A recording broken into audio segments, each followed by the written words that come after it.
Gotta put the time in, pimpin', make it grind a little bigger. Do it big. You can never be a quitter. Till the end, if it's win, lose, or draw. Go hard. Make them hating bronze bitter. Do it for the cause. Gotta make your mind up, nigga. Feeling like, off the leash. Gotta be the pick, gotta let them. Make them sick, pure venom. You control everything like a dealer. Do it big, never little. You a real go-getter.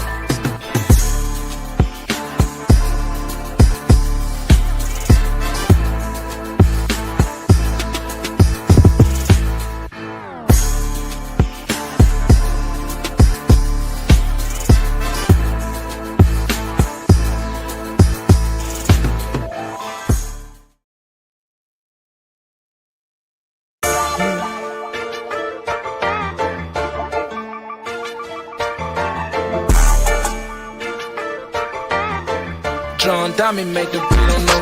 Just know I'm sipping on something. I'm ducking niggas woman. Know that I don't got a problem. I just don't like all the drama. I don't like dealing with karma, and I put that on my mama. So you can catch me sipping something out the bottle. Bitch, I can find just know I'm sipping on something. I'm ducking niggas woman. Know that I don't got a problem. I just don't like all the drama. I don't like dealing with karma, and I put that on my mama. So you can catch me sipping something out the bottle.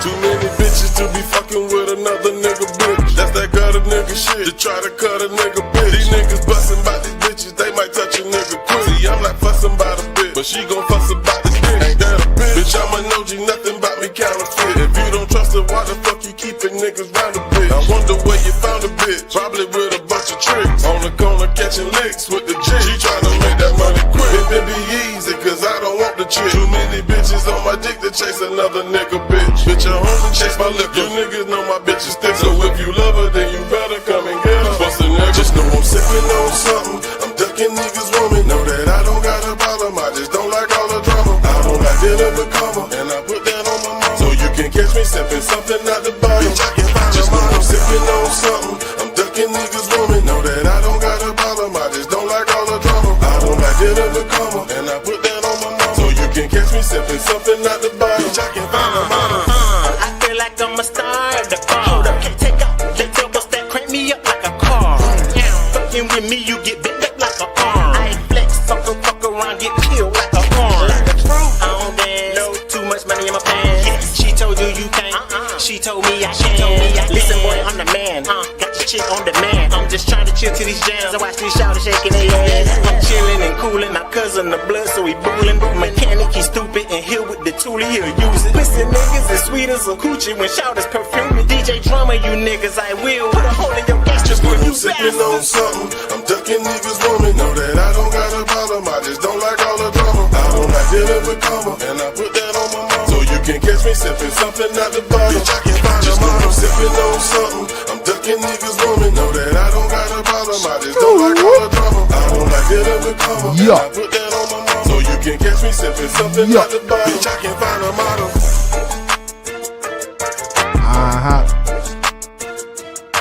Whoa.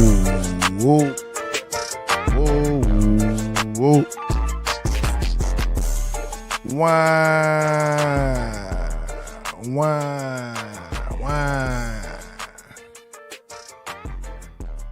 Yes, sir.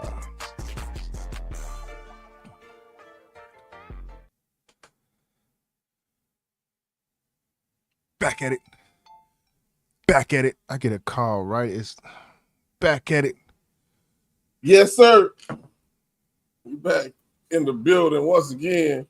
Welcome to BBP, man. Big Business Podcast. It ain't big business. We ain't talking about it. Why ain't say that in so long? Yeah. It's good with the list. Shit, man. Feeling good for the night. What's good? D-Love in the BR done. Yeah, good, man. Chilling, man. I know, man, look. Soon as I got in the car, I don't know what it was. I felt like playing some D'Angelo this morning. This fine Tuesday morning. Felt like playing some D'Angelo.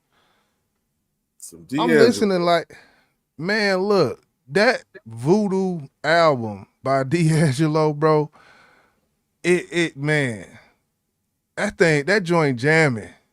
Redman, Method Man. Hold on, bro. Why you call it a Voodoo album, man? Voodoo. That's the name of that's the name of the album. Oh shit, I didn't even know that. Yeah, the one with the the how does it feel? Oh yeah. Da-doom. I ain't know the Roots drummer, Questlove, did like all the drums on that bitch, man. I found that out. I was like, damn. Yeah, Damn. jamming, man. Some good music. Good music. How many albums did he ever do? Is it? Of course, we know So, that one. Did he do multiple albums? He did another one. I forget. It was like with a band. He did another one after that. I think he had 3 total, if I can remember. But yeah. It's kind of weird. People who do that type of music don't last long. Don't last some shit. Yeah. Yeah, he had songs on there he wrote with Angie Stone. You know, that's his baby mama and whatnot. They wrote she co-wrote some songs on that joint, and dope project, man. Dope project. But yeah, man, what's good with you, man? We on this good Tuesday. Nah, man, just coming off of 25 years of BET, man, and the award show last night. But we're gonna get in that a little bit. Yeah. Go ahead and crank this goddamn thing up. Salute to everybody in the building, man. This BBP, man, episode 65. We getting up there, man. Yeah, sit tight, man. We coming right back, man. Y'all know what time it is.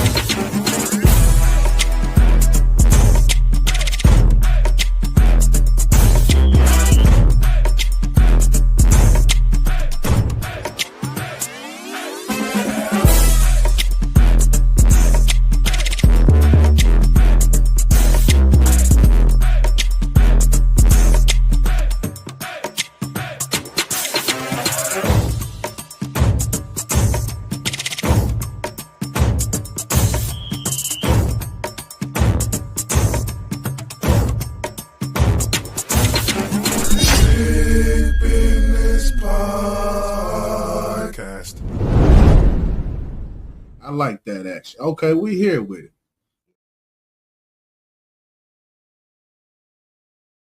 Yeah, buddy. Here with it. Sir.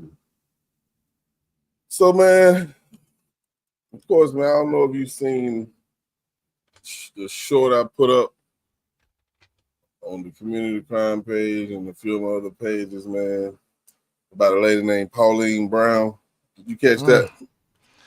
Yeah, I seen it. I definitely did. The weird thing about that story is how old it is, bro. And it was just brought to my attention the day that I put it up on my page. And as you know, I pretty much kind of went off a little bit because I get tired of seeing shit like that, man. Like this hoax shit, man. And then you have people who actually have their pages set up where it's like story time with such and such. Well, they tell stories. Right. But in this case, I feel like it was different because they presented the story like it to be true with a little clip, which I believe that clip they had, a news clip, I believe that was made by AI. The lady's picture was made by AI. And these people been running with it. And it just came across my desk a few days ago. Right. But this shit started back in August of 2024. Bro. Shit crazy, bro. Yeah, I didn't know. I looked it up, and you damn sure right. I'm looking at right now. Fox 2, Bloomfield Hills target shooting gains traction on TikTok. Police debunk story. This is a fake story. And the fact that it got brought up, I guess tell the people, man, how it came to your desk. How did it get on your docket? Like, because that's the wild part. You know, people in my city, I got a couple of friends here that they tune in every now and then. They're in tune with what I do on YouTube. And they say, man, you need to check this story out, man. This shit is crazy. So they sent me a link of it. Of course, the link was a TikTok link or something like that. That'd be the worst. Don't send me no fucking TikTok. So I had a lot of shit going on in there. The equipment coming in for the t-shirt. I was doing a lot of stuff. So I sent it to YJ, like, hey man, check this. And he was busy too, so when I finally settled in and I'm looking like, okay, let me Google this goddamn lady name. The only time her name fucking popped up was on a TikTok motherfucking video.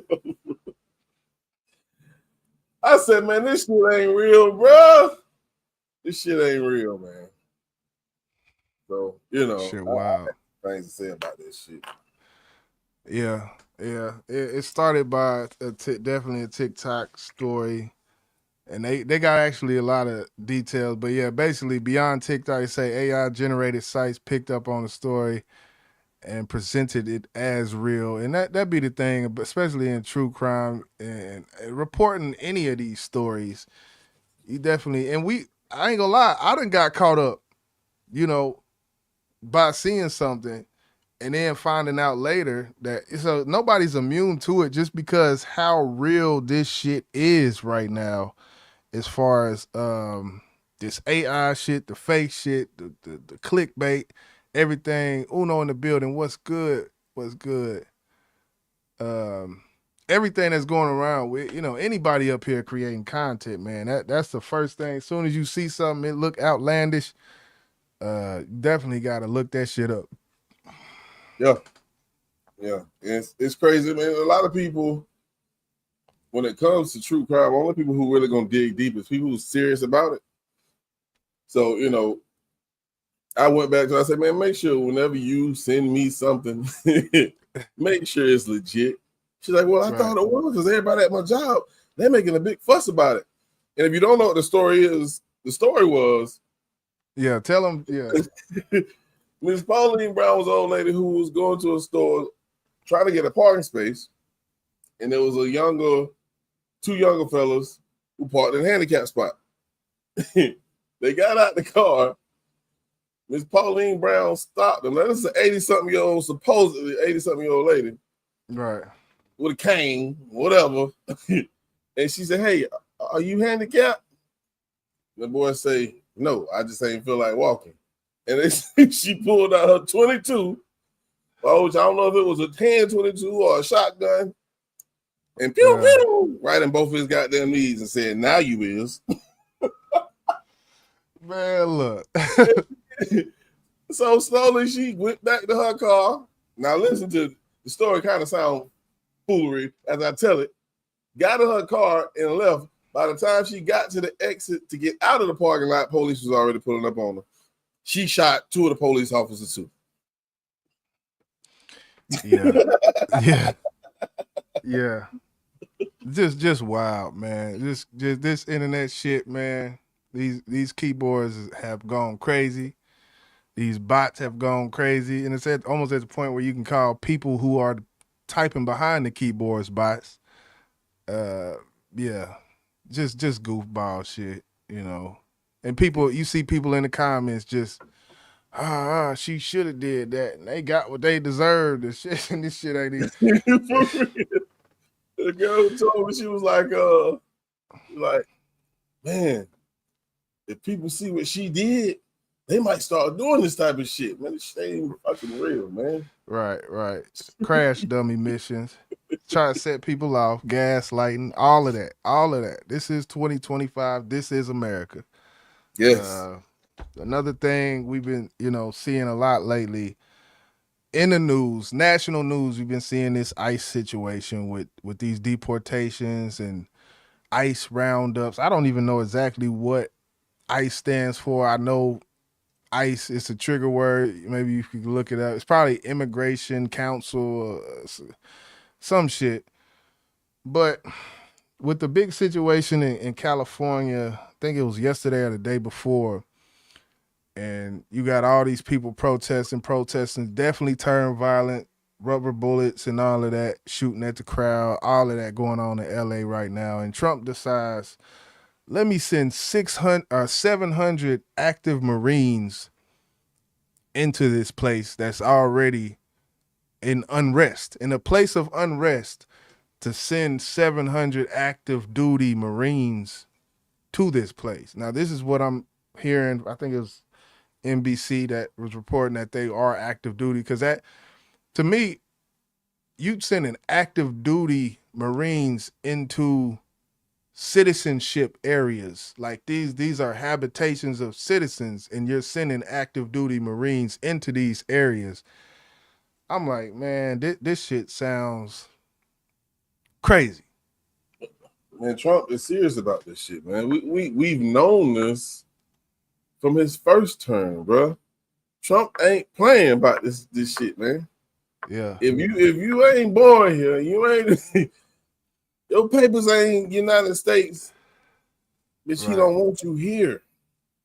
Yeah. They breaking families up. Yeah, man, I don't like that, bro. That's the part I don't like. Kids are innocent, bro. Yeah. Breaking families up, doing all that, you know. I look at it like, look, we all here, man. Like, what we gonna do at this point? Now, if you to play devil's advocate, to look at it at the other way around, and look at the cons of when people being here, especially illegally. Think about the funds that we kick out. Think about the homeless people that's already here with no place to stay. Right.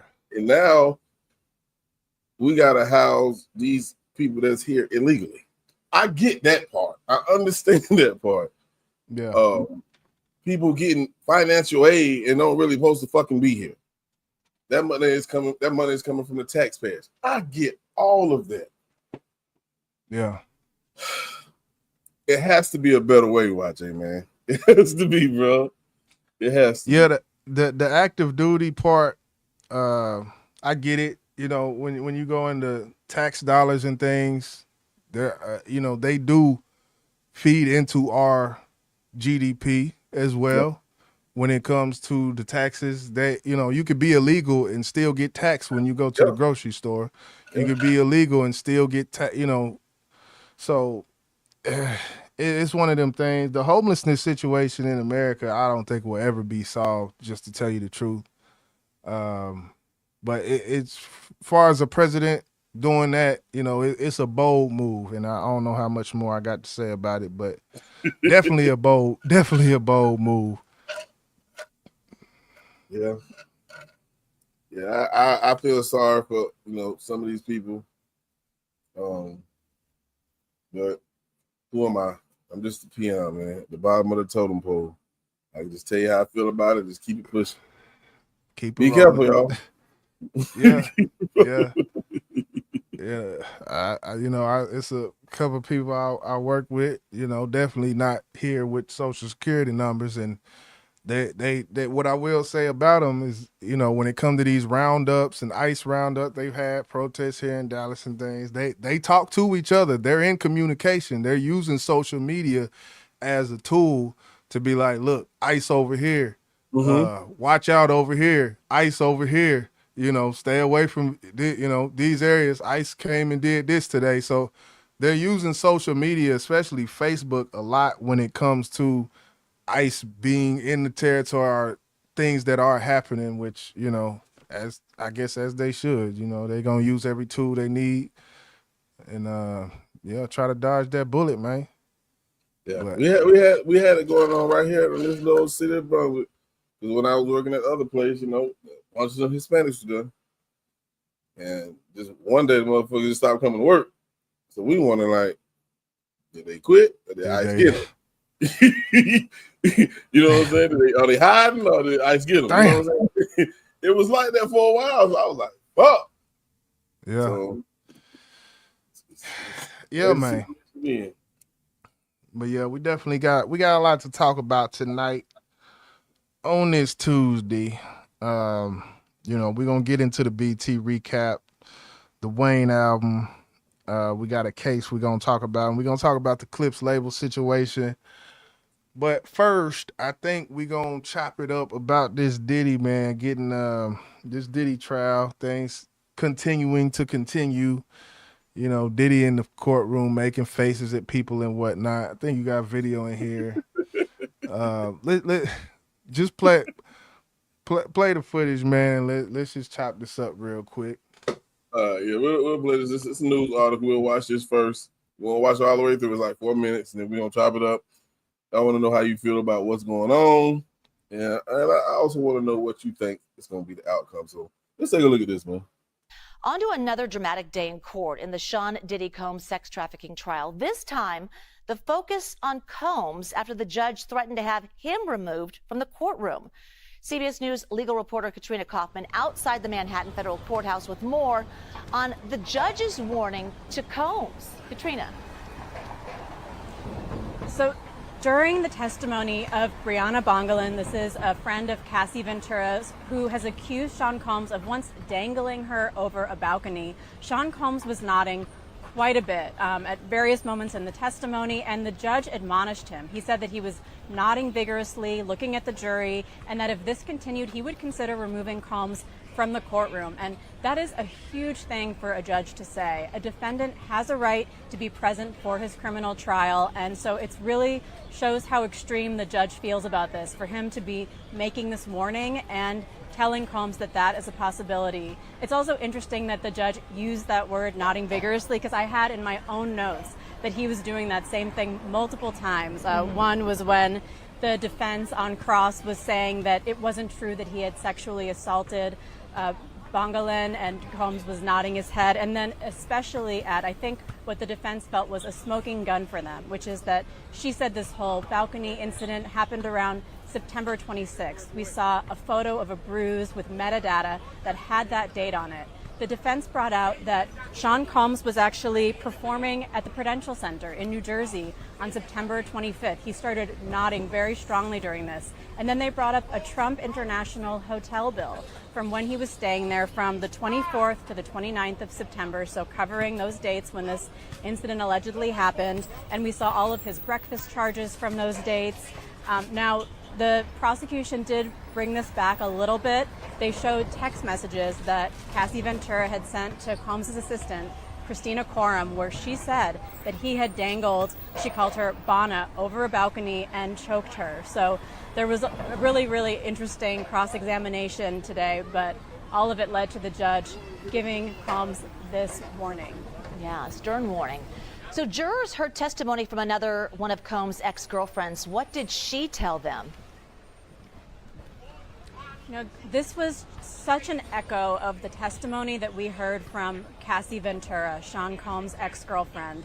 This woman, Jane, she's going by a pseudonym, testified that she met Combs in 2020 and she soon after started a relationship with him. She was dating him up until his arrest. And she testified about what she called hotel nights, which sound identical to the freak-offs that Ventura testified about. How initially she had this loving relationship with Sean Combs. It moved very quickly, and he started to ask her about fantasies of being with other men, and he ended up making this happen very quickly.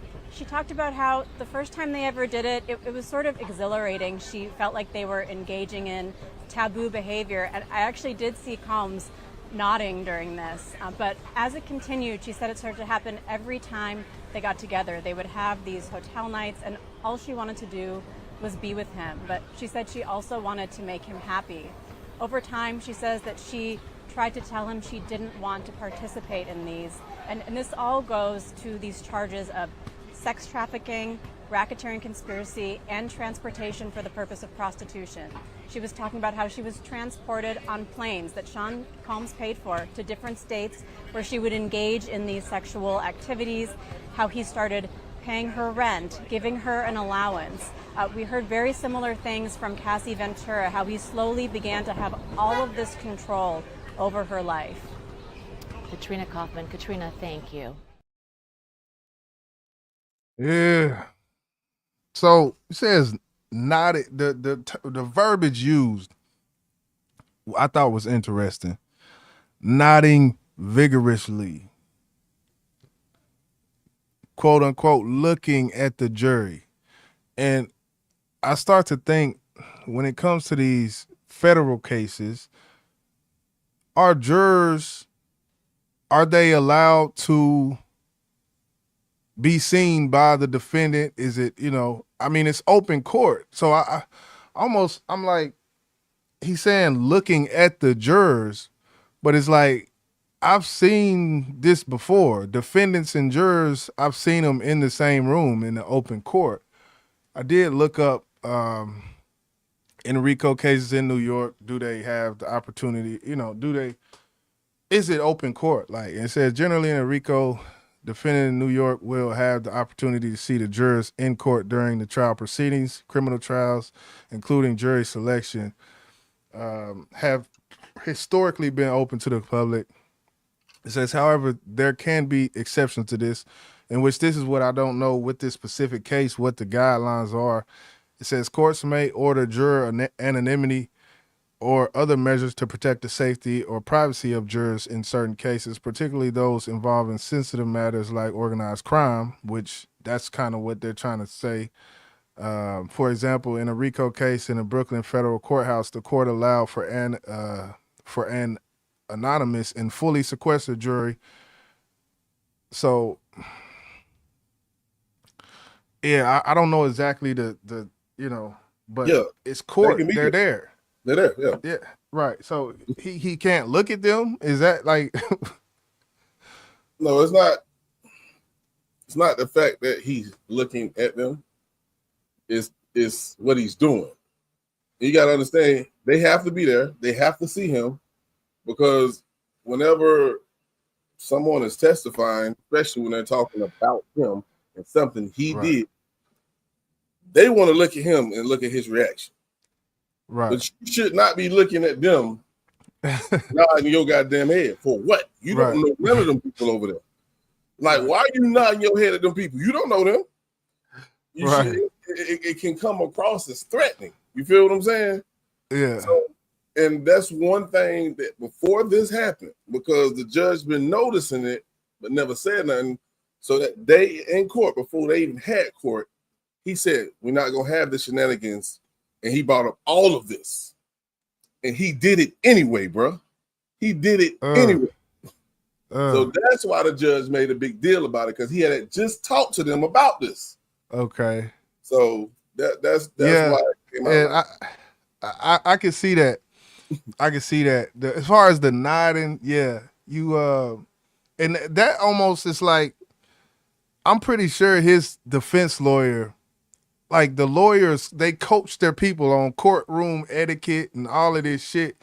Like that's part of the lawyer's job to do. But if someone want to do something, they gonna do it, regardless of what you tell them. So I tend to think that in this situation, Diddy's been coached up. He knows this shit. If the fact that the judge been peeping it and he's kept doing it, it's like, man, what you on, Diddy, man? Like, what you on, bro?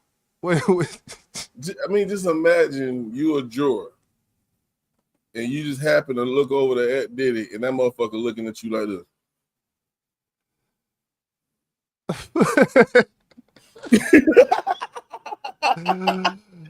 You know how powerful this motherfucking man is. Now you done got scared. Like, fuck, this motherfucker done found my address and everything.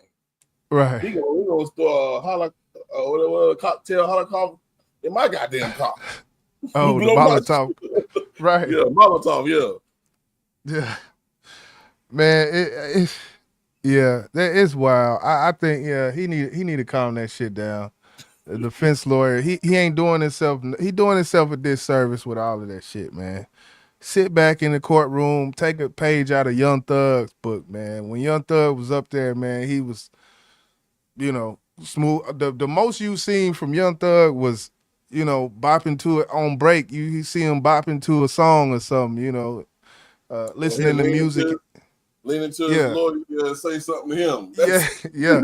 That's all, because there's courtroom etiquette and things, man. It's so he got to get it. He need to tighten up if because that's just overall one of them things. It don't look good.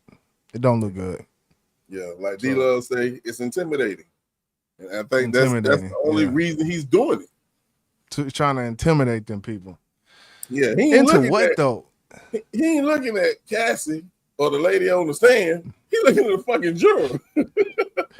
Hey, he know that he like them people right there. Maybe, but there's different kind of nods. Can you say like the nod you did where you was like reenacting like D-Love's? Like that's a different nod than.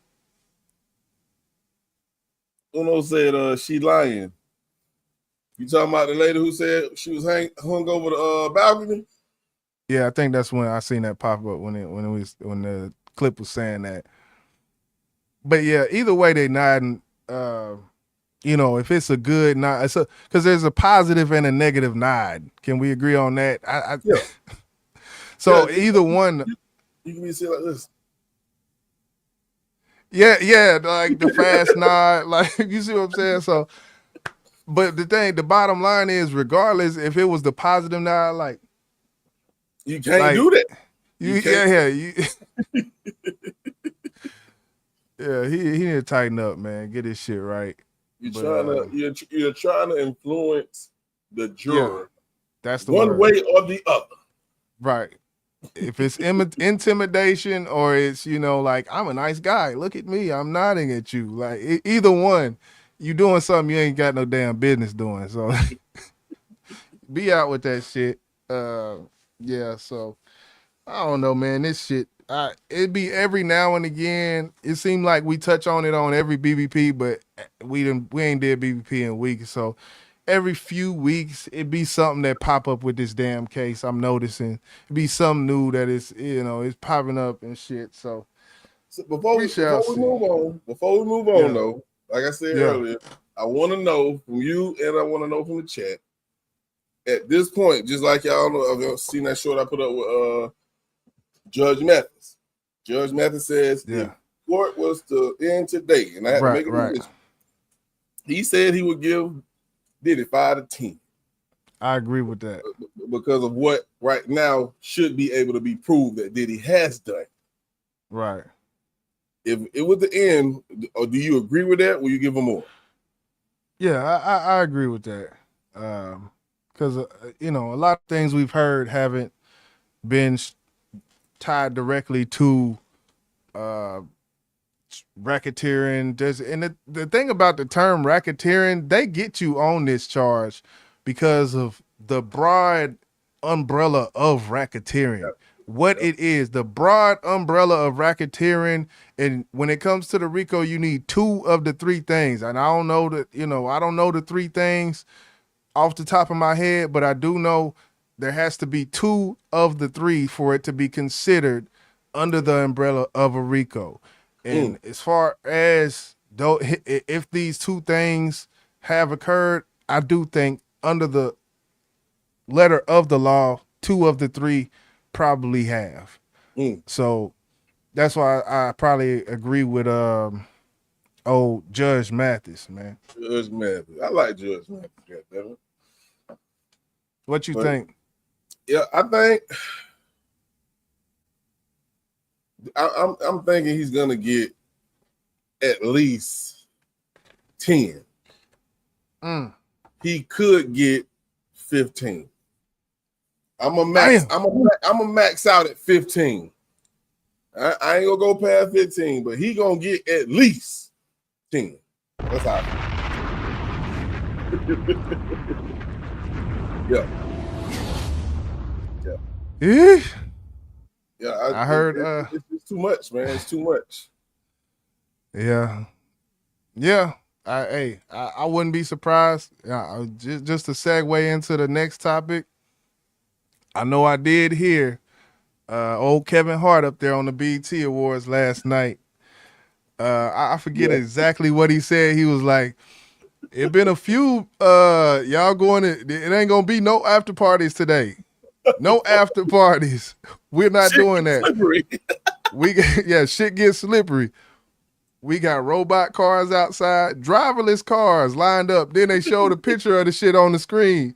I'm like, damn, BT, man, y'all doing the fool, man. We got driverless cars outside. There are no after parties because this shit gets slippery. He didn't drop his name, but everybody knew exactly who the fuck he was talking about. I tell you, one name he did drop though was the Kanye. He said Kanye He said Kanye was not invited. He's not invited, as he should. I want to, yeah, man. I'm glad he said that. You not invited to the function, goddammit. I've been getting phone calls. Hold on. What's the text message? Oh, that's Kanye. Kanye outside. Don't let him in. Right. Don't let him in. Yeah. Ye is not allowed at the barbecue, the function, the kickback. None of that shit, goddamn shit. Yeah. Hey, Kevin just don't know what he did when he did that. Now we're gonna see Kanye go on around. Yeah. I promise you. Twitter rant coming soon. It's loading. Twitter rant coming soon. Hit that like button for the BBP one time. Episode 65. We're gonna chop this up, man. BT Awards recap. And I seen a couple things that was interesting. I do like how they focused it around music, because they got the BT Music Awards and then BT Awards, and what I noticed is this one was more like the BT Music Awards because the whole 106 in Park theme they kept doing. Like, they had the 106 in Park with the couches in the crowd behind them. They had Rossi, Big Tigger, Free, all them up there, you know, kind of like reenacting the 106 in Park whole feel. And I thought that was kind of dope because it kept it centered around music. They was giving, you know, icon awards out to different artists. Mariah Carey, Snoop Dogg came up there. T.I. came up there. So I thought it was dope that how much they focused on the music, man. So I'm glad you brought that up, bro, because that's why I put this back on the screen, the BET Awards 2025. So this is not the regular music awards? Yeah, dog, this was the BET Awards. Or what? Or was this the music awards? I thought this was just the music awards. Just the regular award. Yeah, I mean, they have this every year around this time. So I was trying to see what was, when you said, hey, this is not the music awards, like what other award show they have? I thought BET hip-hop awards. Oh, yeah, the BET Hip Hop Awards. Don't they got two different award shows? Yeah, but this is like the big show. The big show. Yeah, and then they have the hip hop awards later on. That's what I'm saying. This one almost seemed like the hip hop awards with how much they focused on the music. Like all the hip, you see what I'm saying? Like all the hip hop artists and acts, they brought out, you know, Amerie, she did, you know, Jim Jones performed, Lil Wayne performed. So it kind of felt like a hip hop awards, but just, you know, it's a bigger scale, you know, because it's the big bang. But, you know, of course it's a little more elegant. As Kevin Hart was saying, man, you got to wear clothes tonight. This is the show. You got to wear clothes, goddammit. I thought it was dope. I enjoyed it. I really enjoyed it. You know, we had grown folk talk last night, so I missed the bulk of it. But what I did see, like you just brought up, was, you know, kind of like the reenactment of 106 in Park, and that was one of the biggest shows on BET. Yeah. You know, they brought up the basement. You see Ludacris come in there and do his Thug Fizzle out. And the Ludacris had one of the dopest freestyles, if you want to call it that, back in the day on the basement with Big Tigger. Mm-hmm. And to see that, it was beautiful. A couple of presenters brought up Cedar's World, which is one of those, I guess you can call it the original AI. You remember that? Cedar's World. The little she was like artificial intelligent, like female who ran a had a show. Okay, I remember that. Yeah, I remember that. So that was huge, and there's a lot of things, man, that it just took you back, and it make you miss what we had as a culture on our own channel, and they just got rid of this shit. See, and salute to Stephen Hill, man. That man fought for BET, man, and he's still there, man. I salute him, man. And if it wasn't for him, none of this shit would have been possible. But I really, really enjoyed what I did get a chance to see. And that gave Kevin Hart, that motherfucker right there, he's still funny to me. I don't give a damn. He's still funny. Yeah, I think he did. I think he did good. I think he did good. I think he did real good. Matter of fact, you know, this was the funniest shit. He said, "I ain't calling you by your goddamn nickname." He said, when I say your name, just raise your hand. Yeah. Say, Gloria, hallelujah, something. Raise your That's Glorilla. I did not know that was her name. I was like, what? Glory, hallelujah. So she Glorilla. Oh man, come on now. And then that nigga he called out Snoop name, which we all knew his name. Yeah. Calvin Brodicus. Calvin Brodicus. Yeah. He knew the middle names too. That's the crazy part. He put the middle names in there too. I'm like, golly. Yeah, he did his thing. His little starting off monologue, I thought was cool. I definitely I felt like they did it right. You know, for what it's worth, you know, Tyler Perry there, he owned his percentage of BT Plus. I can't remember the percentage he owns of BT Plus, but Tyler Perry was there. I think he came up and presented something and had something, you know, a little speech or whatnot. I did like Snoop's acceptance speech for his Icon Award, I think is what they were calling it. You know, salute that woman on his arm, 20 plus years with him, man. Salute that woman. I like that. He lost her. I didn't know that. Yeah. He mentioned that in there as well. You know, stay by his side. So salute to that woman. Salute to that black woman, man. It was actually, she's on his album cover. Not the missionary, but the one he just dropped. She's the chick that's on his album cover with him. He said she had, what did he say on the Breakfast Club? She been holding me, or she had my back for all these years, so I had put her on the front or some shit he said. That shit was clean though. I salute it. And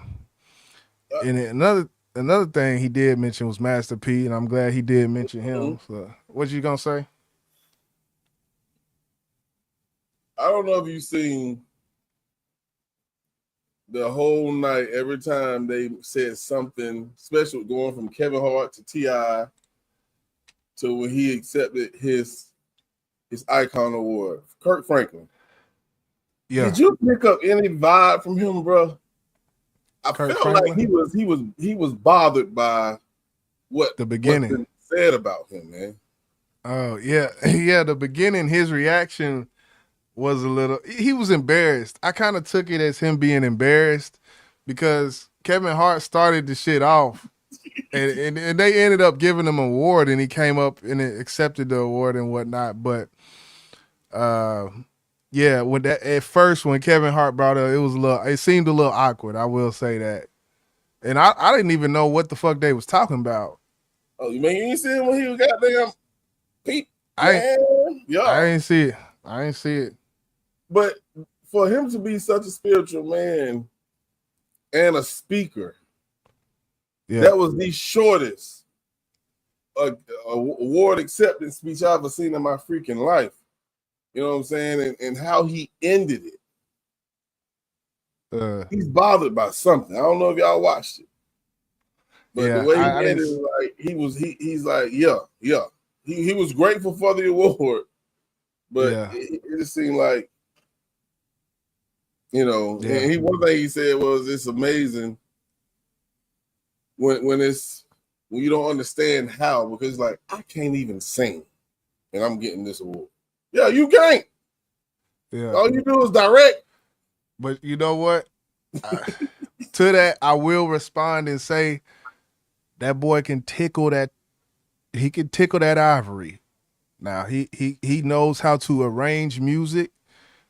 Gospel music, just the arrangement, the engineering, the playing the piano part of it. You seen that shit with him and T.I. and Dro. One take, knock that shit out, and he gone. Like, so he can't even sing, but yeah, you got that gift. You got that gift still, you know. So I give him his flowers. You know it. You know. Yeah, it was just awkward for me. It's just the I just felt like his spirit wasn't really happy at the award show, because he very seldom smiled. Even T.I. was talking about him and this is my mentor, blah blah blah blah. He went up there on that stage without his wife, without his kids, said what the fuck he had to say, and got the fuck off that stage, bro. And that shit it was weird to me. It was almost like one of the moments like, yeah, fuck y'all. Well, I mean, the other thing it might be, which it may be, is the fact that he's at a secular event. I mean, if you're a God-fearing man, the BET Awards, that's not maybe the place to be seen or, recognized. In certain instances it may, but as far as it being a worldly event, that may be the reason right there. I'm pretty sure if it was like a gospel award, I forget the one gospel awards that's like the biggest one, but I'm pretty sure if it was that event, his energy might have been a little different. So I'm thinking maybe that played a part. I don't know. But he is the same man who intertwined gospel and hip hop, bro. GB, are you with me? Oh yeah. Yeah. I get it. I get it. So, yeah, I mean, yeah, he did his thing though. I'm glad they did recognize him. The first, I will say, I haven't listened to his music, but that first album, the rendition of the name Jesus that Kirk Franklin did on that album, and I think the dude's name was Rance. I forget his name. Yes. He's passed away. I hate I'm forgetting his name because he had a certain style where he's like, ooh, his name is Rance something. I can't remember it. Something about Jesus. I know you're talking something about the name Jesus. That song hits. I don't care. Rance Allen. Yes, that's his name. Big light skinned dude. I don't know how he passed away, but he definitely he did his thing on that, man. I said, I grew up listening to that. My daddy listened to it. I tapped back in with it a few years ago. I like, man, this boy singing on this guy. He's singing on this thing, man. Salute D Love. You know what I'm talking. Rance Allen. Okay. Yeah, he on one of my spiritual playlists I have. Actually, that same song. Yeah, classic.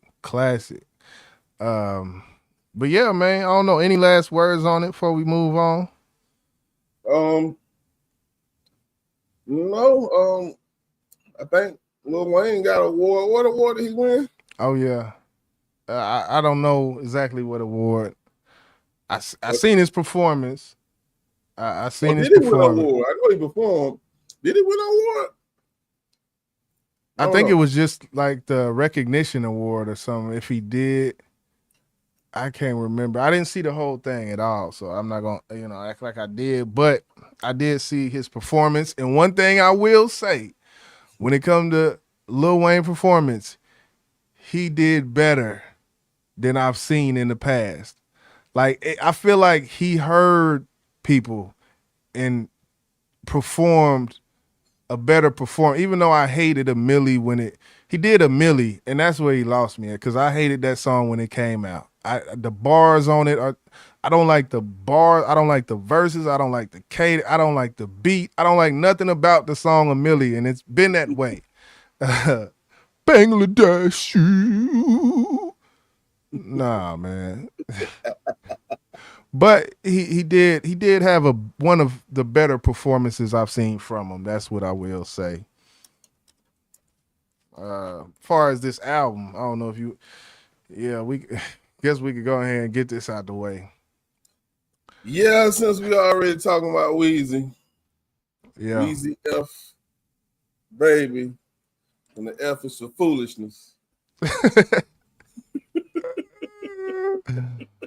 Man, look here. Look at here.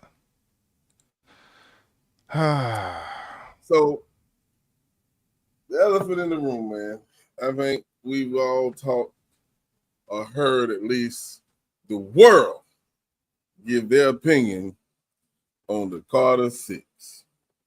And this is one of the highly anticipated albums this year. And from the masses, I think a lot of people was disappointed in this project, man, including myself. Like I was so disappointed. I was disturbed. My spirit was disturbed because how much people, respect Wayne and what he did for hip hop over his long career. Yeah. And we've been waiting for this Carter6 for a long time. And this is what we get. What's your thoughts, bro? Key word that you said, Carter. Think about the catalog. Think about the discography. This is not a rebirth. When people hear Carter, this is like Wayne's holy grail of work is his Carters to what hip hop. You talk about rebirth and the rock album and all that stuff, the mixtapes, all of that dedication, no ceilings. This is not that. This is Carter. So when people say, you expectations and the expectations because this is the Carter series. Now, another thing I noticed when it comes to what he said about the album, I'm reading this off of Wikipedia. It's a quote that he said months back, and I remember when he said this. He said, "If there's one thing about this album that's different, it's me approaching it like, man, what would I sound like on something how would it sound like with me on a song with such and such?" That was his approach to the album. And you can hear it. You can hear it. So with that being said, it's like approaching an album and saying, man, what would it sound like on something with such and such? And that's your approach to the album. Like he was from the gate, out the gate, he was doomed. He was doomed. it wasn't, nah. Cause the other Carters, Carter 2, Carter 3, Carter, it wasn't what would it be? That wasn't the approach. So, and of course I can see changing the approach and you getting older now and things. I just want to play some. What's your thoughts on that there? I'm going to get this lined up.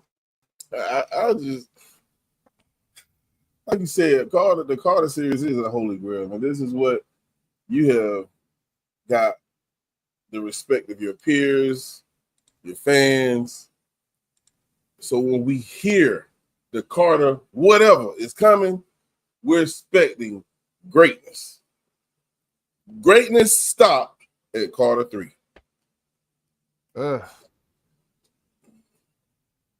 Let's listen to one of the songs. Let's just listen to this song, man. And this is not the bulk of the album, but this is kind of like just to give people, this Peanut song is a whole meme, man. I just want to just to play it, man. I'm pretty sure y'all done heard it, but I just want to just listen to it real quick. What up, though? All my niggas cutthroat. Cut a nigga head off, you looking like you bumbo. Smoking like double Dutch, all you niggas jump rope.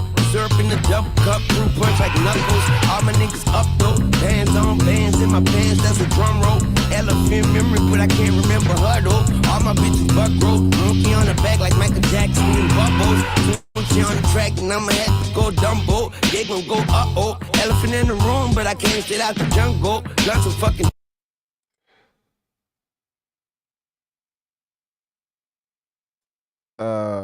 Yeah. Bruh.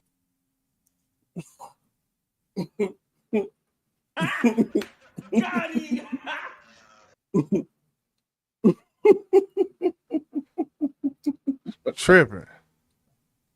Hold on. What going on, man? Hold on, bro. Hold on. Count your blessings, fuck, nigga. Man. Man, I'm like, man, what?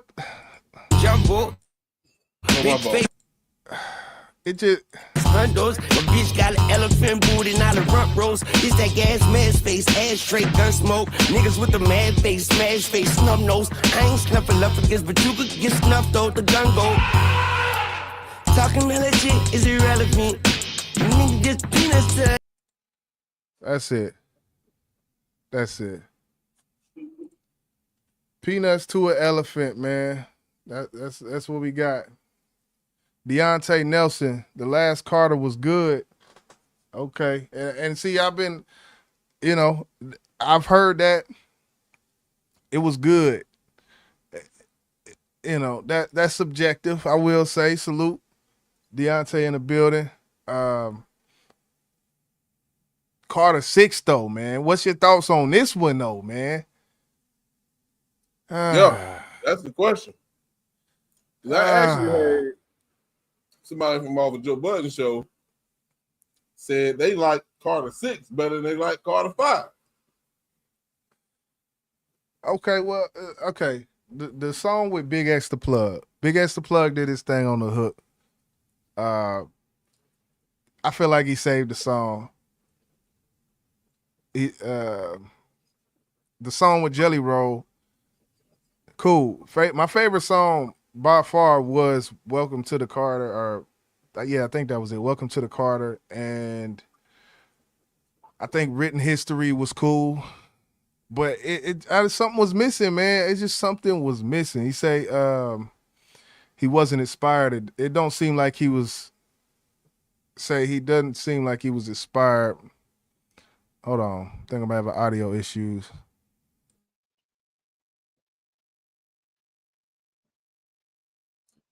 I mean, like to use that, and I'm not saying that's the case, but him not being inspired. Like, man, we've been waiting for this fucking project forever, bro. Like, I don't want to use that as an excuse. To be honest with you, bro, because you went out and said you're the greatest rapper alive. You said that, right? So you must withhold that title and keep that title in your brain every time you drop a goddamn project. I feel, right, especially if you self-proclaiming this. You never heard Michael Jordan say he's the greatest basketball player of all time, but you heard LeBron James say that. You never heard Tupac say he's the greatest rapper of all time, but you heard Lil Wayne say that. Yeah, you preaching. He did. Go ahead, bro. Go ahead. No, good. He did address that to some extent on the Written History track, the last song on the project. But overall, the project had no cohesiveness to it. Like it just didn't have, like it was just but when we go into that, when has Wayne ever really just been cohesive? When has he ever talked about concepts really? Like he has those songs, but he's not that guy for that. So I can't really expect a lot of cohesiveness, but his rapping ability kind of always masks the fact that he doesn't go into that bag just because he can rap good. And he does rap good in instances on this project. I think when I was going to that bag about Written History, that's a prime example because he's talking about his written history, and then at the end, you hear him doing like a long, drawn out hook about if my bitch something, or if your bitch something, then I can get her. Like, what does that have to do with your written Well, I guess if that's your history, that's your history, but it was like the topic and the weight of that song could have been a lot better if he just would have stayed on topic. Cause he just at the end he just swerved off topic. Like I was like, what the fuck? And I think that's one of the disadvantages, and I hate to use it as a disadvantage because I do it when I rap sometimes. Wayne don't write no more, bro. We know that. He goes in there, he just raps. Just rap, yeah. You know what I'm saying? But that just because he's punching in does not mean he necessarily cannot create a story, because I can do it. I can, if I know what the fuck I want to talk about and it's real and I'm not making nothing up about who I am, it's easy to do for me. Right. But just to hit them with punchline after punchline, man, to me, that's not rapping, bro. Right now, you just trying to show how dope you are. But as an artist, that's just one part of it, bro. That's just one part of it. Yeah, that's true. Deontay say him and 2 Chainz had a good joint album, and I agree. Yes. I do think the Collie Grove, that was a dope project, and that's what kind of made me look out for this even more. Hearing them on that Oprah and Gayle, just you know, so I understand what you're saying on that. You say nigga need to write something. He ran out of idea. Yeah, the Top of the Dome, man, it can be short-lived, you know, but yeah, man, it's disappointing. I was hoping that this album could go into our list of albums in 2025. It's been a little few and far between. But yeah. Let me ask y'all this, man. I know how I feel, but I don't want to be selfish, so I want to know how y'all feel. After listening to Carter6, I know Wayne done got all the feedback. I know he done heard it. He done seen it all online. I know he did. Oh, yeah. He can't pretend. He can't pretend. If he act like he ain't see it, Rachel, they went and told him, Pops, man, they saying this shit trash. Do y'all want to hear Carter7 or y'all say, I'm done with you, Wayne? Hey, if it's there, I'ma listen. That's just that. This is my job. Not literally, but this is what I do. So, me, yes, the masses, probably the younger generation. You know, the top comment I seen is crazy on his page. You know, once the release started popping up, and the next day I went, the top comment I seen on 3 different of his videos on YouTube was a quote from Kendrick Lamar. Do you know which quote I'm talking about? No, what is it? What is it? Whacked out murals. Old ass rappers with old what Kendrick Lamar said? Old rappers trying to convince you that they still dope and shit. That was the top. It's still their favorite. That was the top comment on 3 videos of Lil Wayne. I said, damn. Listen, bro, what I said, don't forget you did run from K-Dot. That tweet didn't age well. The tweet didn't age well. What'd he say? When a giant is sleeping, leave that giant alone. I don't want to do such and such. It was one of them threat subliminals. You know, it's a subliminal threat, basically, is what it was. He said he could possibly redeem himself with the 7th installment. And then after he made that threat, he get on Skip Bayless and say, yeah, man, we had a conversation, man. We good. No, y'all didn't. Stop. Right. D-Love say, just leave him. BR is BR. What is BR? Just leave him. BR is all. I guess she said just leave him be. Oh, just leave him be is all. Yeah.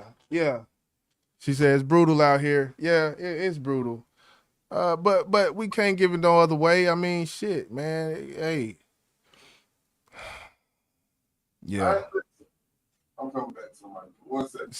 Say Lido and Trip album was doper than the Carter6. Hey man, what else? Hold on. I don't mean to cut y'all. Don't even mention they album with this shit, man. Jim Jones at the church step. Was it better than Carter6? Yup. Mozzie Intrusive Thoughts. Was it better than Yup.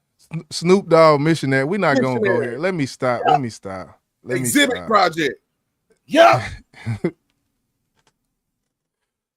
That's crazy. Anyway, yeah. Hey, Drake and goddamn Weekend Project. Drake. Yup. Damn. Ooh, wee. Oh, wee. Come on, Wayne. Your shit at the bottom of the totem pole, man. I want to hear that shit, bro. Oh, yeah. He said, "What y'all think about Missionary?" Yeah, man. We some hip hop heads over here, man. That album was fire. That was fire. But what else? We got a couple more topics we're gonna touch on. What we at 1:05? Yeah, we need to get down to the whatnot. So let's go ahead and move on. You say agreed. Yeah, man. It ain't too many. If you really fuck with hip hop, if you listen to that Missionary, it's not too much you can say. Like, it's not too much you can say about that project. Just honestly. They was rapping on that project, yeah. bro. Rapping. Yeah. They say executive produced by Wyclef Jean. This album, they said Wyclef Jean and Lil Wayne recorded 30 songs. Hey, you know what? Wyclef Jean is the reason I didn't like I'm Serious when it came out over 20-something years. Shit, what, 25 years ago? T.I. first, he came out with Wyclef Jean on that first song. No, that was Beanie Man. I'm sorry. Was that Beanie Man? Beanie Man. That was Pharrell. You know, whatever it is, one of them motherfuckers. Badman, except Badman. Hey, that was my shit, man. Yeah, I ain't like that shit, but everybody else did. I love that shit. I was jamming that shit about a month ago. I just thought about it. I said, let me jam. But yeah, we're gonna keep it rolling though. Words. Then we're gonna keep it rolling. Manny Fresh, Lil Wayne, your dumb ass. Manny Fresh. He produced one song on the project. One song. And it didn't even sound like a Manny beat. Like I was expecting. Anyway, we off that. Yeah, he should have had Manny producing New Orleans type beats. He could have probably typed in on YouTube New Orleans type beats and did better with that shit with some YouTube producers. I'm gonna just be honest. But Anthony Sweats, nigga. Yeah. That shit would have went up, man. Salute Anthony Sweats, Anthony Sweet, whatever the fuck his name. Salute him, because that's all he do, Lil Wayne type beats. That shit would have went raw. But man, we doing that next.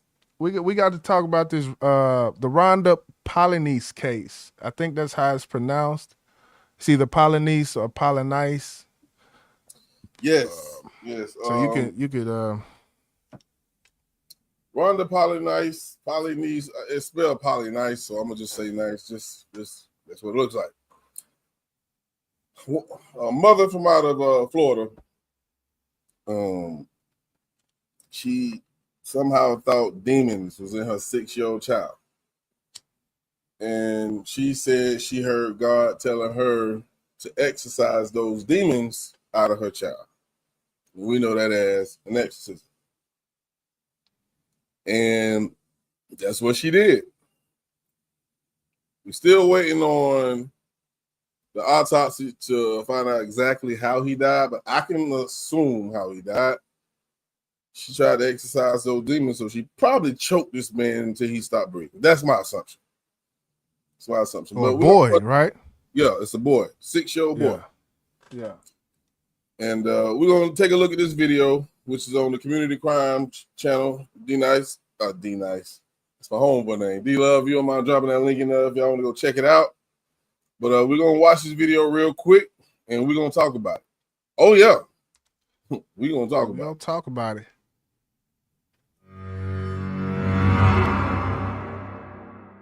Hey, you Rhonda? You Rhonda? Yeah. Hey, Rhonda, I'm actually here to talk to you. So, you have a 17-year-old son? 17-year-old son? Or, I'm sorry, a child? Yes. Yes. They haven't been to school in this whole month? Oh, yeah. No. It's just that I haven't sent him to school yet. Okay. So, from what I'm being told, they haven't been in school this whole month. 341, that's all 97? Mm-hmm. The school is unaware of what's going on with him. He's going to go back to school. Okay, but at this point, it's already reached a point of truancy. It's reaching the point of truancy. What's that? Legal thing that, I mean, you could get in trouble for. Oh, okay. Like you would. How you a parent and don't know what truancy is? If you don't get in contact with the school right now to inform them of what's going on, Think about it. they're gonna send you to court. Fucking know. Okay, I'll give him a call. God I didn't damn. even realize that. Okay, I'll call his teacher. You got your ID on you? No, Is it inside the house? I have a picture of it. Yeah, can I see it? 341 or so? 341? Yeah, you can count everyone. I'm 1012 with them. Said everything's 10-4. 10-4, 10-12, 10-4. And is your kid here right now? Charlie, LA, Martinez. Is your kid here right now? 10-4, Charlie. Is my son here? Yeah, is he here? Yes. Is there any way I could at least see him just to make sure that he's okay?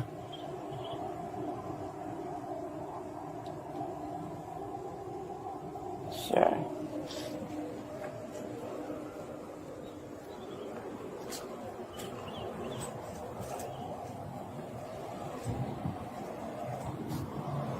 From what I understand, this kid just lit the room up and was just loved by everybody.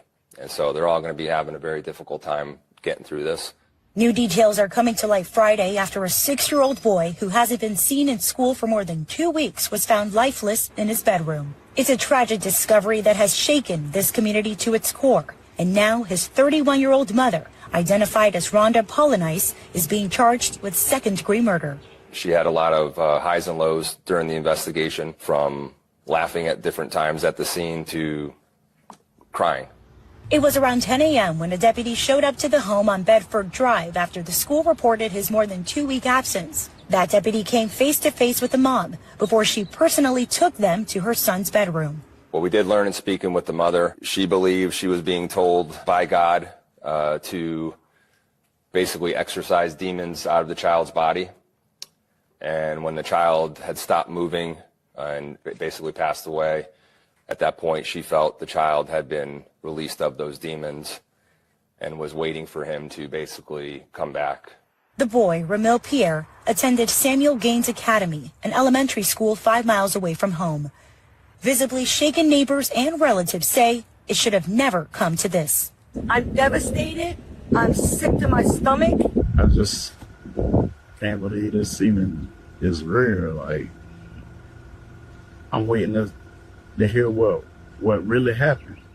Mom also faces charges for failure to report a death and altering the deceased's body, pointing to evidence that shows she was preserving his body. Mom posted these photos of her son on her public Facebook page. Our detectives learned that the mother last spoke to the child on May 18th. That's when we believed the homicide occurred, and that she was responsible for the child's death.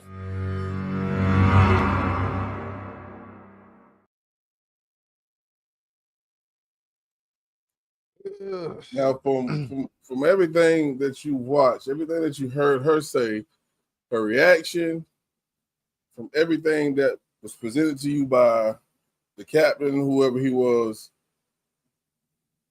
this lady could walk, bro.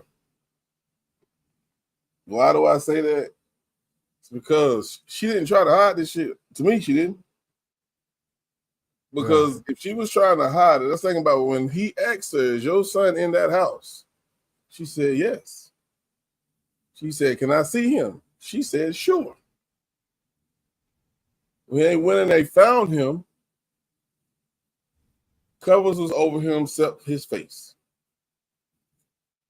She told law enforcement that, you know, she had to get the demons out of him. And when he stopped moving, she felt like the demons was gone. She was waiting for him to come back. That's why that little boy sat and laid in that bed until somebody said something. I don't think, some people might say you crazy, bro. I don't think. I'm trying to figure out. Bro. I think she really believed what the fuck she did was the right thing to do for her son. I don't know why. So, okay. I don't know if I can wrap my mind around that, simply because you believe this, like all right, from her standpoint, she believes someone's gonna come back.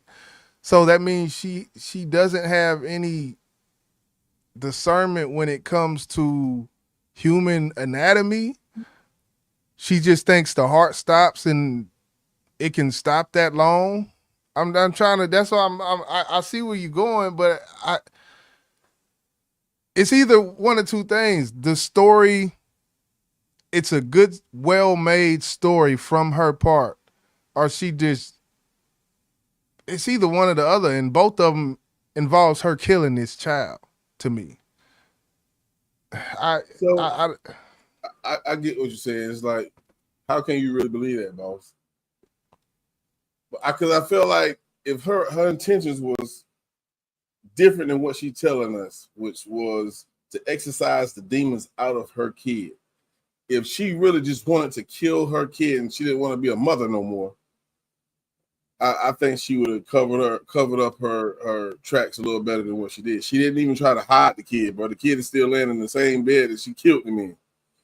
And when the police said, "Hey, your kid ain't been to school," oh, he's gonna go back to school. In her head, when the fuck you get up out that bed? That's how I took it, bro. If that's the case, then we talk about the father that who ran down that random policeman claiming insanity. This is insanity if that's the case. Exactly. This D Love put in it. This would be an insanity defense if that's the case. If this, because you're right, she didn't hide nothing. She's sitting there waiting. He's gonna go back to school, but he ain't woke up yet. That's insanity. And guess what? She hasn't. I don't think she pleaded insanity. You know why? Because she don't think this is crazy. But the question I have is for the people that her mom, brother, sister, anybody, they didn't know she was like this. Did this shit just happen out of the blue? It doesn't. It's impossible. No. So if people knew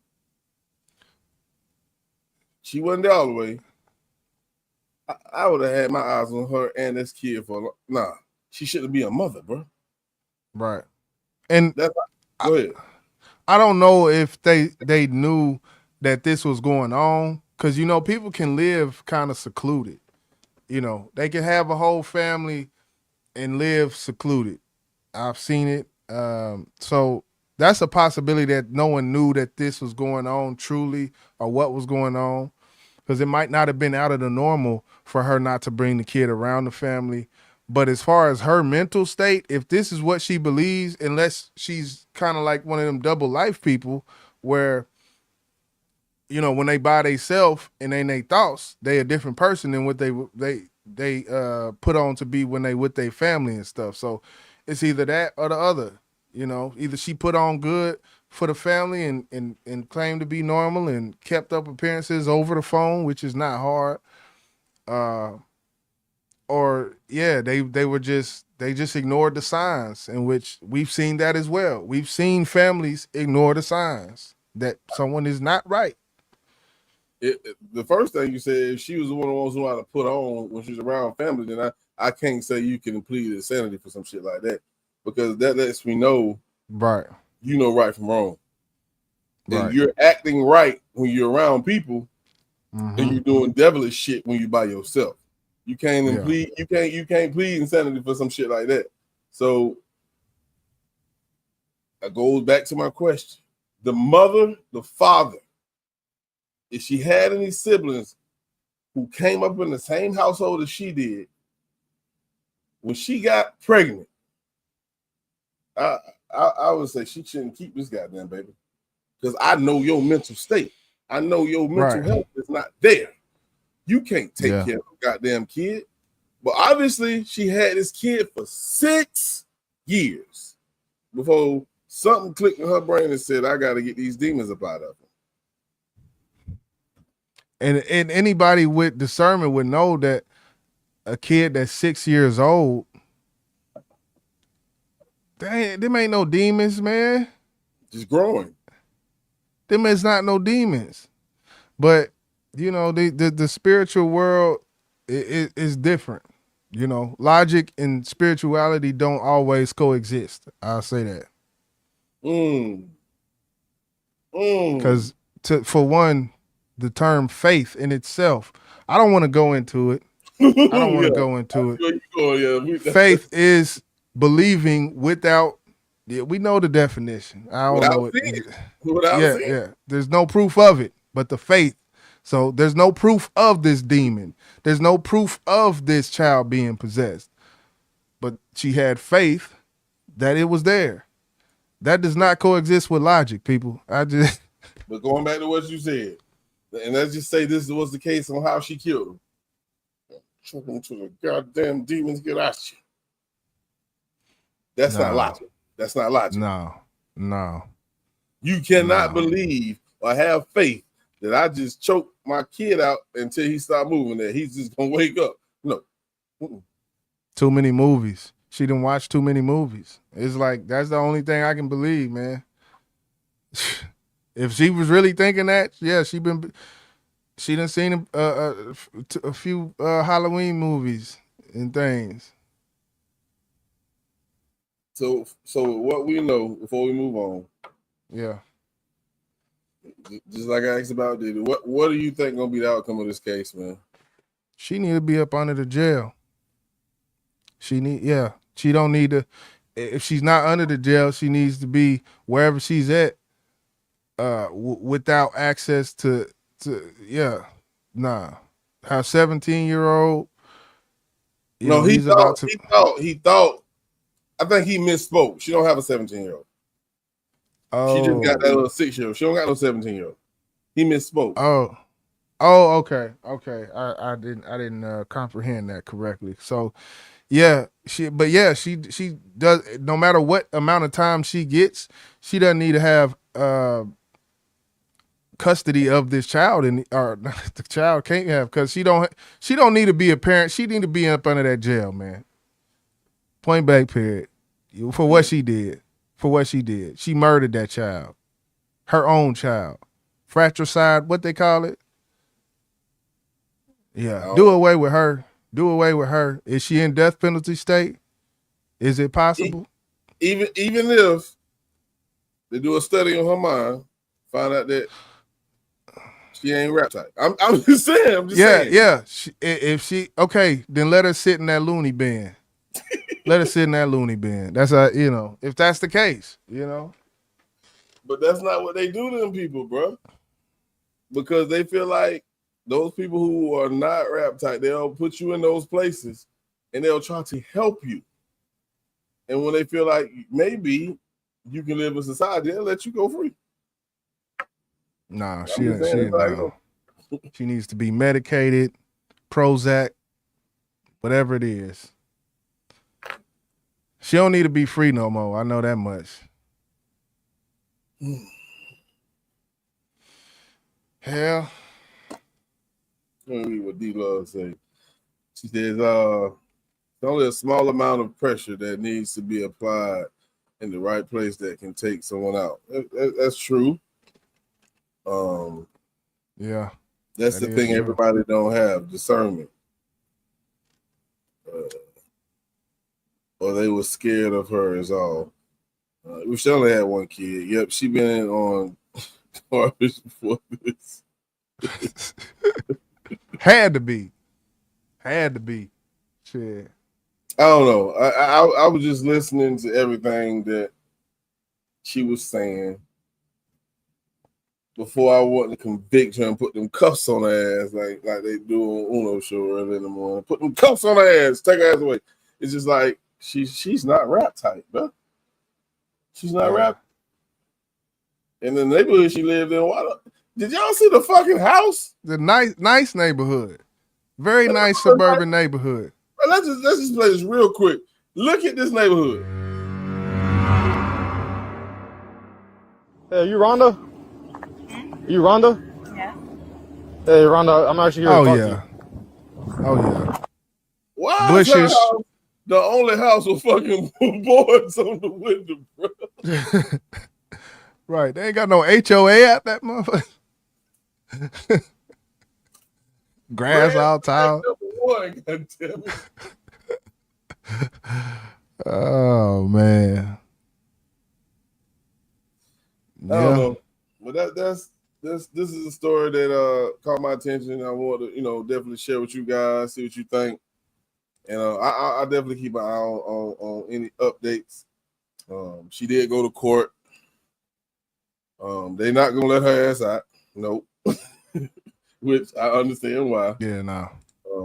But if she go to court, I just feel like whoever her lawyer is, I know the angle they're gonna take. There's no fucking doubt about it. Yeah. I agree. Yeah, we're gonna keep the show rolling, man. We're gonna keep the show rolling to our final topic of tonight. And y'all know what we call that. The meat and motherfucking potatoes. Yes, sir.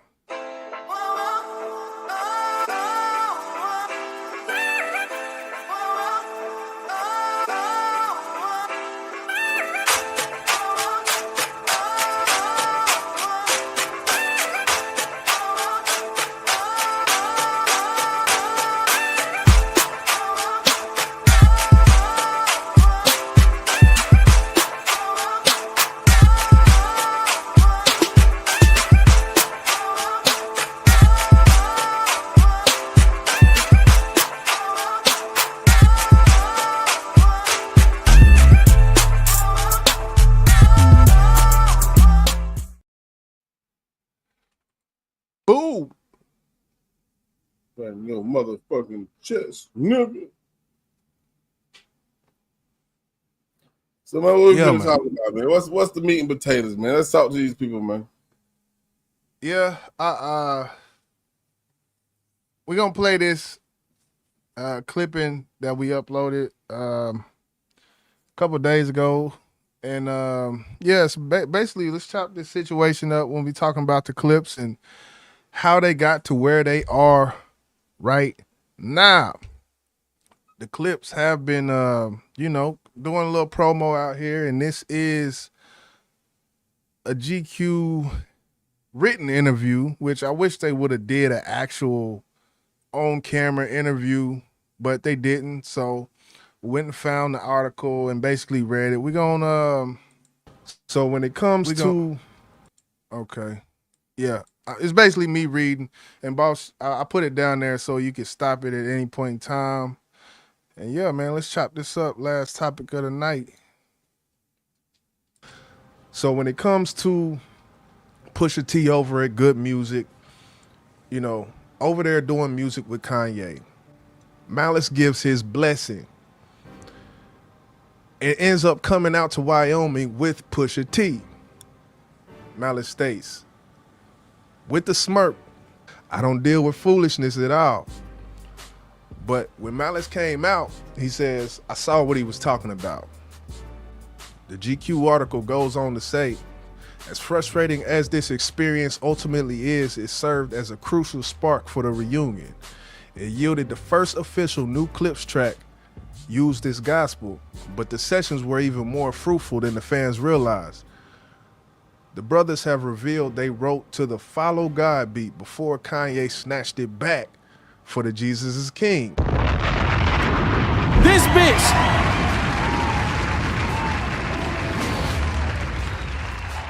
Ironically, being so productive made Pusha more frustrated since the stuff they were creating together was still stuck under Kanye's umbrella. I feel like we are suddenly convinced that it could happen, Push says, of their first reunion thoughts. But there was so much more going on with the whole Kanye circle. If we decided we're gonna jump into it, then we wanna be jumping into it. It wasn't progressing like that. So I think if anything, that was a stumble on just trying to make it happen and everybody not just being on the same time schedule. That was the bothersome part. Talk about Def Jam and Rock Nation. They basically said, so yeah, started off, push on Good Music, Kanye West. Shit wasn't progressing. Then they move on. We got 3 labels in here. Push goes on to talk about Def Jam, in which GQ says Push can barely contain his disgust recounting how the stalemate with Def Jam played out. They wanted me to ask Kendrick to censor his verse, which of course I was not doing, he explains. And then they wanted me to take the record off. And so after a month of not doing it, Steve Golly, the lawyer over there, was like, we'll just drop the clips. And then Pusha T like, hey, that ain't gonna work. Because basically, if I'm not a duo act, I don't want to be a solo act. So, sure enough, Def Jam eventually agreed to release the clips and drop Pusha as a solo artist as well, freeing up the duo to shop for a new home with the finished Clipse album and quote-unquote plenty more music in their pockets. Ultimately, Pusha says the endeavor was gratifying. It felt good to even see how other labels were buying for this project. Now, as they teased last week, with the picture in front of the label's plain insignia, they've ended up at Jay-Z's Rock Nation, where they feel fully supported and energized. I think that the synergy, just in rap sense, is going to speak volume, Pusha says, of this newfound partnership.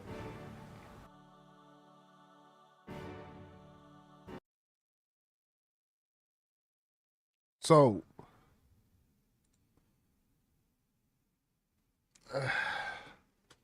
it's a little messy, man. A little messy situation, but I'm glad they got there now. What's your thoughts on all of that? I was watching Joe Budden's crew, they podcast. They was talking about this as well.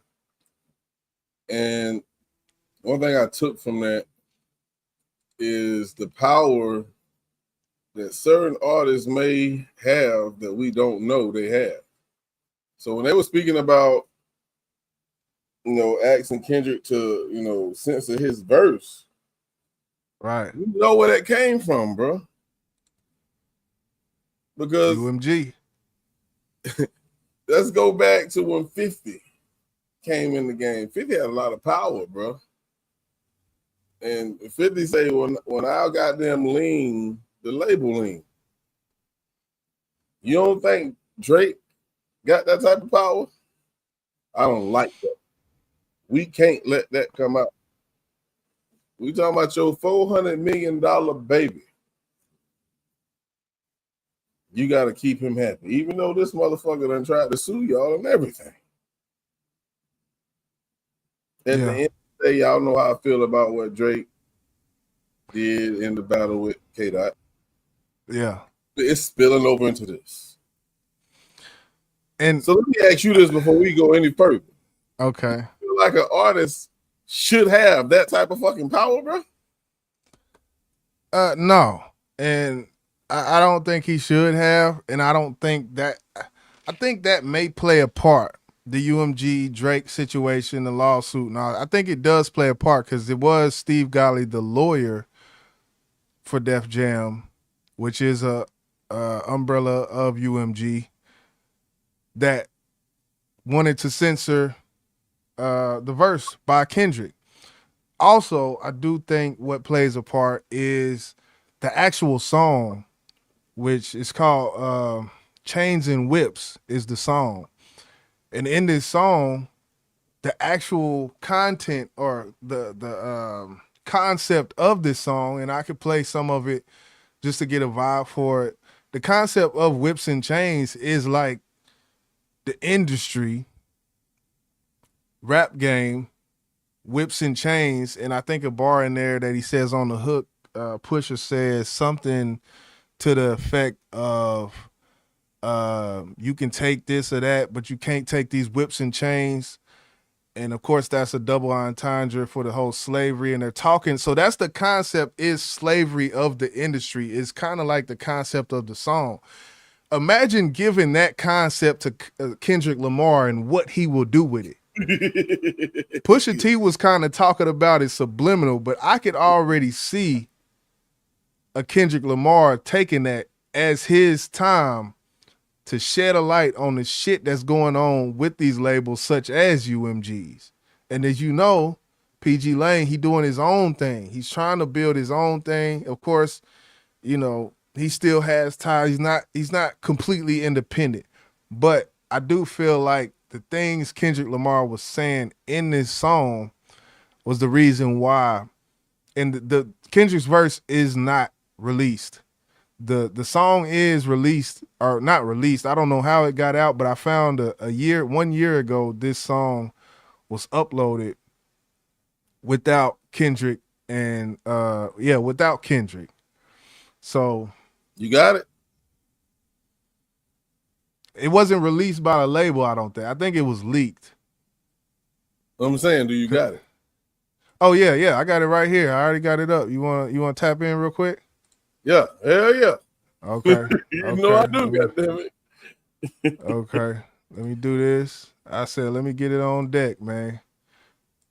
Just so we could if we want to go into this. But yeah, let's tap in. Yeah, This is change. I don't think I've heard it. Okay. I don't really like the beat too much, but it's the message, you know. Uncle said, nigga, you must be sick. All you talk about is just get rich. Choke my neck, nigga, and ice my bitch. Beat the system with chains and whips.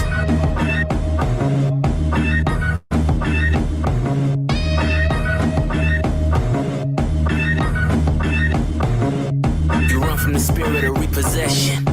Too much enamel covers your necklace. I buy bitches, you buy them sections. You buy watches, I buy collections. Misery's fueling your aggression. Jealousy's turned into obsession. Reality TV is mud wrestling. Some sign checks I know better than. Beware of my name that there's delicate. You know I know where you're delicate. Crush you to pieces, I hum a breath of it. I will close your heaven for the hell of it. You think it'd be valor amongst veterans. I'm watching your fame escape relevance. We all in a room, but here's the elephant. You chasing a feature out of your element. And those lab diamonds under inspection. The question marks block your blessings. It's no tombstones in the desert. I know by now you get the message. Uncle said, nigga, you must be sick. Oh. When he said Uncle said, I think he's talking about Uncle Tom. Like black people who disagree with him talking this shit. Sick.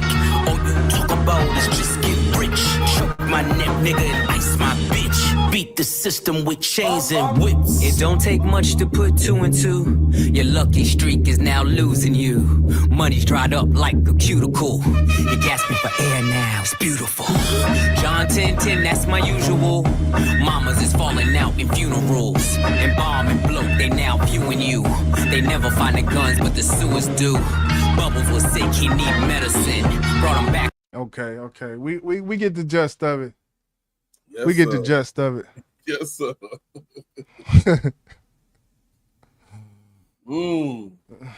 Yeah. I can see why they didn't want that song to come out. Yeah.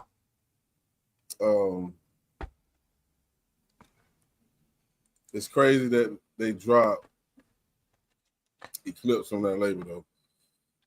All because of that. Right. Do you think it was worth it? Dropping a group like Clipse to Hell protect no. something else? Hell no. Because what Def Jam, and this goes to how much power really does Def Jam have? Because Def Jam, the way Def Jam was built, like this is the spirit of Def Jam when you think about it. I forget who I heard talking about this, but this goes against what Def Jam, like even them doing that is like, that's anti-Def Jam. Like Def Jam's whole aura at a certain point was protecting music like this, protecting this freedom of expression. That's what they based the label off of, was freedom of expression. So that was terrible. That was a terrible move on their part, I feel like. You know. It just seems like, of course, I know they're a business. They had to weigh the options, but they still chose to go that way that we was like, that's stupid. Why would you do that? So somebody got some type of power, man. That's the only thing that I pick up from that, because there's nowhere in hell. Clipse is a dope ass group, and they've been gone for a while. I understand that. Hip hop. That's hip hop. Like that's hip hop, and that's what Def Jam's supposed to stand for. Right.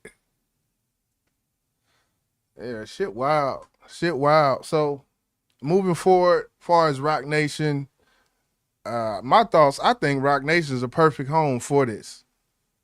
Perfect home. Like Hov swooped in, dun dun dun dun. Look up in the sky. He's not a man, he can fly. He's Jay-Z. Yes, this is a perfect place for this project. I feel like it will be procured correctly. It will be handled correctly. You got Pharrell you still got Pharrell rocking with it, man. So. Don't be surprised them boys will be the next performance at the Super Bowl. Right.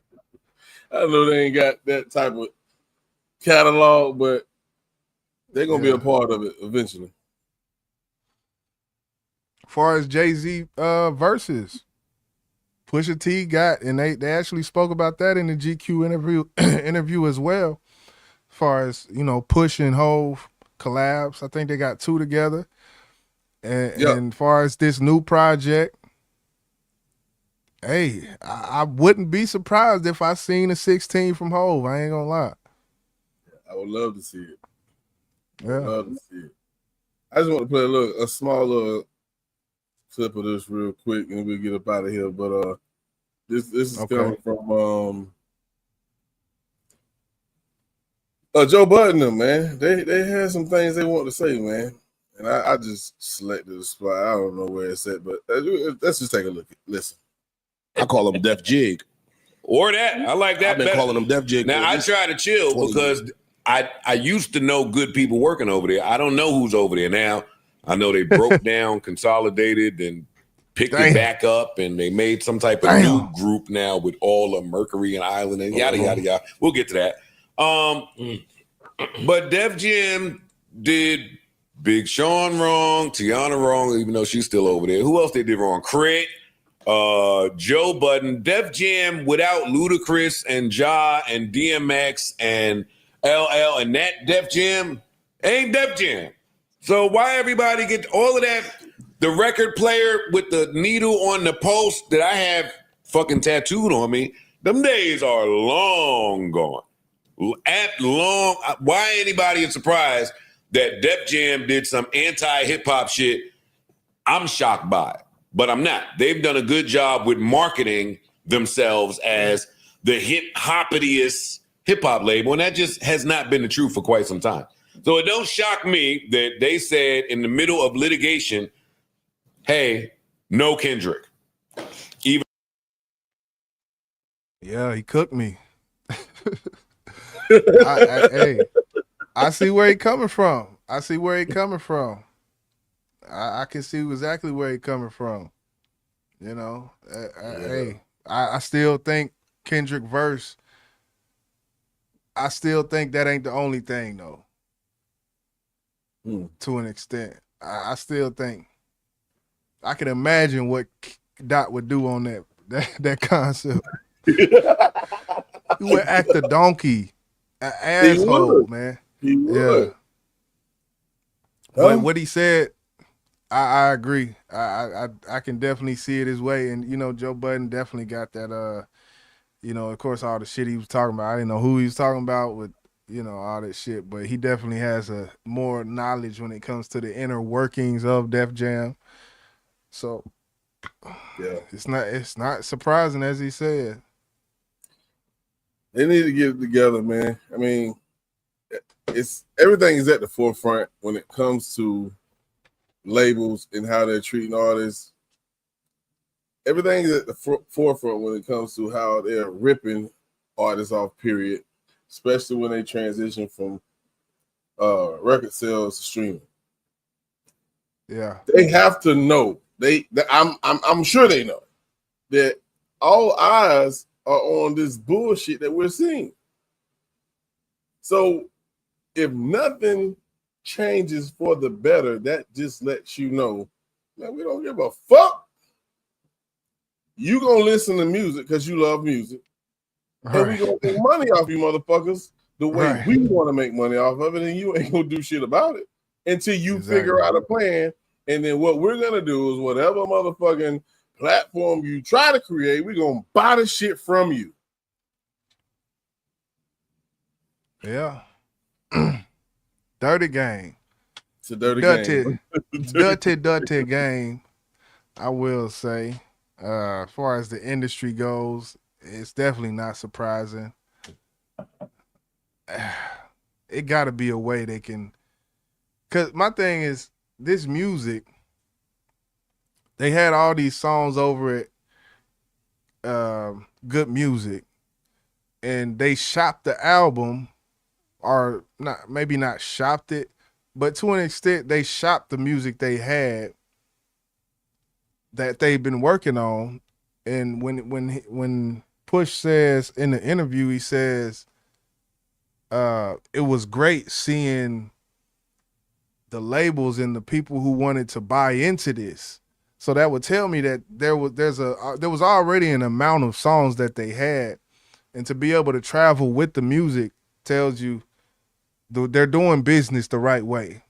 Because in some instances, you wouldn't have been able to take the music from Good Music to Def Jam to Rock Nation and still be able to put out music, because it might have been a producer, and producers not going, the song 50-50 producers, and well, I guess 50-25-25 if it's Clipse.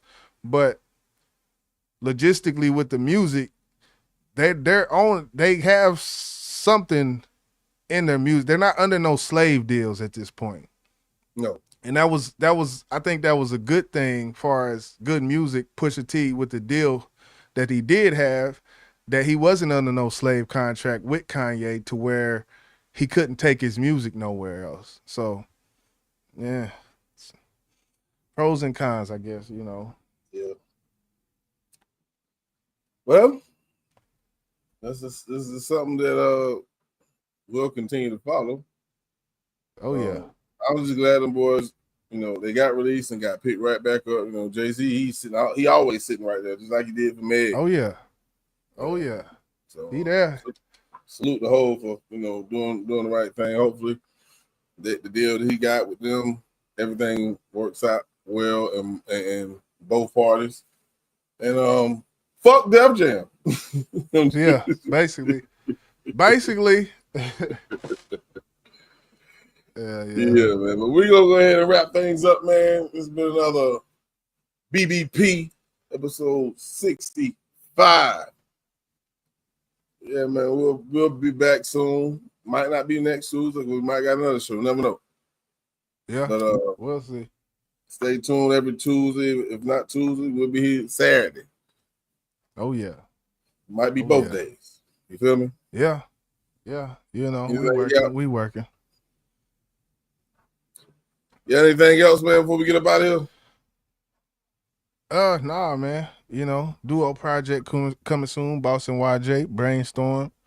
The versus battle, Dr. Dre and Timberland coming soon. Sidebar, Timberland with this AI shit. He needed he kicked rocks with that shit. How you sign a damn robot? He signed an AR artist. Yeah. Anyway. I ain't like that shit at all. Yeah. So we gonna see. I guess everything that we stand for, Timberland. Yeah, but I guess the one good thing, we're gonna hear some new Timberland beats out of this. So we'll see. But yeah, definitely salute everybody came through, popped in the bushes and whatnot. Hit that like button for the BBP one time for the one time, man. Yeah, we up out of this thing, man. Hit the goddamn button.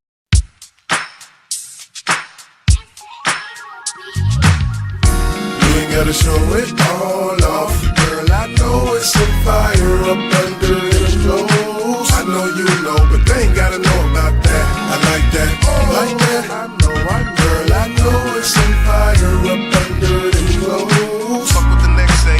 I got X-ray. The way you jookin', baby girl, I pray to God you ain't tookin'. It's a fact, I was looking in the back playing hook. I won't act like a rookie, but that ass kinda a shipping nigga. I bit the bait, yeah, you hooked the nigga. I'm quite impressed with that sundress. Not even a contest. Tell me where you found it. I would love to be around it. And I hope it don't sound bad, but you really got around it. I really thank God that I found it. I just wanna mount it. Tell me if I'm over my boundary, cause I don't want another nigga around. No, my vision ain't cloud. I could never let that ass leave without. If you was looking for me, baby, then you found me. You can take it all off. Tell them other niggas just walk. Let them know that you done found the boss and the reason for the talk. And I said just a nigga get lost, cause I don't really wanna go off. You ain't gotta show it all off. Girl, I know it's some fire up under them clothes. I know you know, but they ain't gotta know about that. I like that, like that. I know, girl, I know it's some fire up under them clothes. Fuck what the next say, I got X-ray. Look, they don't leave nothing for the imagination, but mine works well. I can tell that you got something that I'm trying to see behind them seams of them jeans. You can't hide, that's no lie. She the type to carry herself a certain type of way, and I ain't gotta see it all. I got X-ray. You can bring that black little dress out when you want to, but in the meantime, girl, I see you live in HD, live in 4K. It's grown folks into the soiree. She say she want a Renaissance man. She said I got you. She say I'm too aggressive. I must have put too many peach emojis in my message. Wildin', and I ain't even seen it yet. My shit, girl, I be legit. This that one song that you gon' sing all day long. It's nothing, keep it moving. Come on, come on. You ain't gotta show it all off. Girl, I know it's some fire up under